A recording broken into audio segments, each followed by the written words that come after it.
దానికి సంబంధించి మరింత సమాచారం మా ప్రతినిధి అరవింద్ అడిగి తెలుసుకుందాం. అరవింద్, గురుకులాల్లో కాంగ్రెస్ పాలనలో ఎక్కడ చూసినా కూడా దీనావస్థలు కనిపిస్తున్నాయి. గురుకులాల్లో పెడుతుంది అన్నమా విషమా అంటూ అటు తల్లిదండ్రులు విద్యార్థులు కూడా ప్రశ్నిస్తున్నారు. ప్రస్తుతం చూసినా కూడా హాస్పిటల్స్ బెడ్స్ పైన హైదరాబాద్లో పలు చోట్ల విద్యార్థులు ఉన్నారు.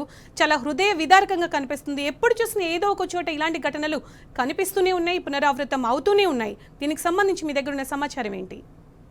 సుమిత, చూసుకుంటే గురుకులాల్లో విద్యార్థుల జీవితాలు అంటూ కూడా అటు విద్యార్థులు ఇటు తల్లిదండ్రులు ఆందోళన చెందుతున్నారు, అటు ఆవేదన వ్యక్తం చేస్తున్నారు. ప్రధానంగా ఏదైతే చూసుకుంటే బీఆర్ఎస్ హయాంలో కేసీఆర్ గారు దేశంలోనే నెంబర్ 1 స్థాయిలో గురుకులాలు నిలబెడితే కాంగ్రెస్ ప్రభుత్వంలో గురుకులాల్లో మాత్రం ఫుడ్ పాయిజన్లు, నిత్యం విద్యార్థులకు తేలికాట్లు, విద్యార్థులకు స్కిన్ డిసీజ్ రావడం, ఫుడ్ లో పురుగులు రావడం, ఇలాంటి అనేకమైన సమస్యలు కూడా ఇప్పటికే తలెత్తుతున్నాయి. ప్రధానంగా దీనిపైన అధికారులకు ఎన్నిసార్లు మొరపెట్టుకున్నా కూడా వాళ్ళు ఎలాంటి చర్యలు కూడా తీసుకుంటలేరు.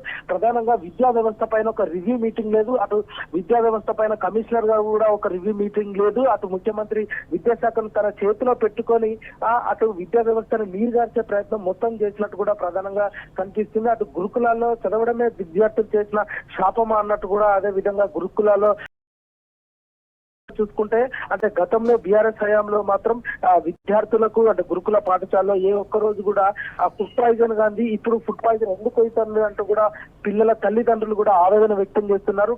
ఏదైతే నిన్న వరుసగా 3 రోజుల పాటు కూడా గురుకుల పాఠశాలలో ఎక్కడ చూసినా ఫుడ్ పాయిజన్ జరుగుతుంది. ఒక దిక్కేమో ఆ గురుకులాల్లో పెట్టిన ఫుడ్ మేము తినలేము, ఈ అన్నం మేము తినలేము నాయన దేవుడా మేము అంటూ ఇలాంటి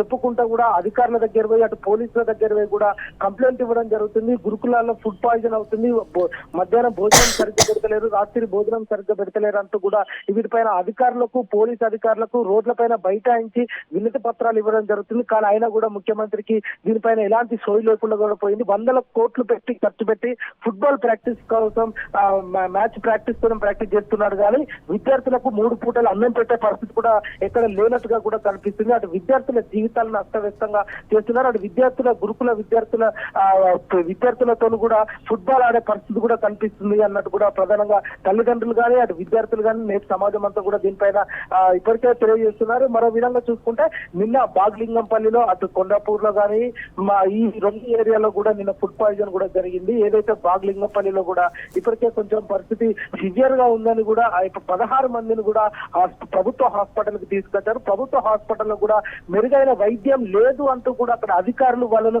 స్పెషల్ గా నిలోఫర్ కూడా పంపించడం జరిగింది. నిలోఫర్ కి 11 మందిని కూడా మెరుగైన వైద్యం కోసం కూడా పంపించడం జరిగింది. అంటే నిన్న 9 మందిని పంపించారు, ఈ రోజు కూడా ఉదయం 2 పంపించారు. అంటే ప్రభుత్వ హాస్పిటల్ కూడా మెరుగైన వైద్యం లేకపోయింది. అటు గురుకులాల్లో సరైన ఆహారం లేదు, అటు రైతులు ఆత్మహత్య చేసుకుంటున్నారు. ఎక్కడ కూడా కరెక్ట్ గా ఆ ప్రభుత్వం ఏర్పడ్డ దగ్గర నుండి ఏ సెక్టర్ లో కూడా ఆ ప్రశాంతత లేని వాతావరణం కూడా కనిపిస్తుంది. ఏమనంటే ధర్నాలు, బంధులు, రాష్ట్రోకాలే నిదర్శనం అన్నట్టు కూడా అందరు చేస్తున్నారు. ప్రధానంగా ఎందుకంటే కాంగ్రెస్ ప్రభుత్వము ఏ ఒక్క సెక్టర్ కూడా అనుకూలమైన కూడా చేయలేదు. అటు విద్యా వ్యవస్థను మాత్రం పూర్తిగా నాశనం చేశారు. ఏ రెండింటికి వస్తున్నా కూడా ఇప్పటి వరకు ఎవరికి కూడా పుస్తకాలు ఇయ్యని పరిస్థితి కూడా కనిపిస్తుంది. టెక్స్ట్ బుక్ లేవు, అటు మౌలిక సదుపాయాలు లేవు, అటు కూడా ఆందోళన చెందుతున్నారు.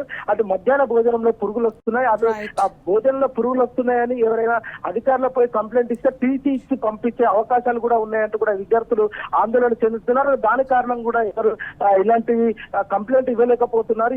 ఈ రోజు కూడా ఆ హాస్పిటల్ ఉదయం సమయంలో కూడా ఇద్దరు విద్యార్థులు గురుకుల పాఠశాలలో ఫుడ్ పాయిజన్ అయినట్టు కూడా ఏడ్చుకుంటూ కడుపు నొప్పి, వాంతులు, విరోచనాలతో కూడా హాస్పిటల్లో జాయిన్ అయ్యారు. వారికి కూడా ఇక హాస్పిటల్ మెరుగైన చికిత్స లేదంటూ కూడా నిలోఫర్ కి పంపించడం జరిగింది.